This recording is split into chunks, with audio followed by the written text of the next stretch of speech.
Assalamu alaikum wa rahmatullahi ta'ala wa barakatu ya jama'atul musulmin. Ga wannan tsaraba guziri mai amfani, a saurara a yi aiki da shi, a tura ma wa 'yan uwa kuma don amfanin kowa da kowa.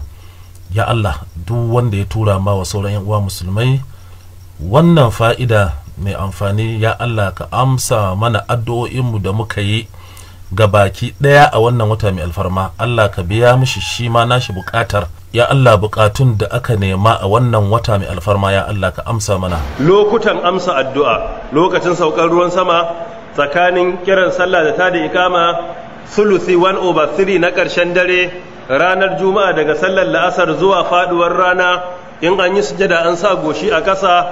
Waɗannan duka lokuta ne da Allah ke karban addu'a. Lokacin da mutum yake kan hanyar tafiya, Allah yana karban addu'a. Addu'ar wanda aka zalunta, Allah subhanahu wata'ala yana karba. Addu'ar iyaye wa 'ya'yansu, Allah subhanahu wata'ala yana karba. Addu'ar mai azumi lokacin buɗe baki, wannan addu'a Allah yana karba.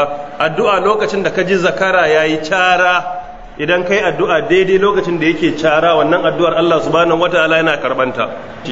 Mu riƙa yin addu'a da farawa da Allahumma inni as'aluka bi anni ashhadu an la ilaha illa anta al-ahadu samad alladhi lam yalid wa lam yulad wa lam yakul lahu kufuwan ahad. Mu yawaita fara addu'a da ya hayyu ya qayyum bi rahmatika astaghith.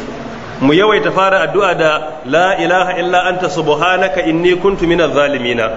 Dukan addu'a da aka fara aka yi shimfudi da irin waɗannan addu'o'i, harshen da baya ƙarya na manzon Allah sallallahu alaihi wa alihi wa sallam yace wannan addu'a Allah subhanahu wataala zai karbe ta.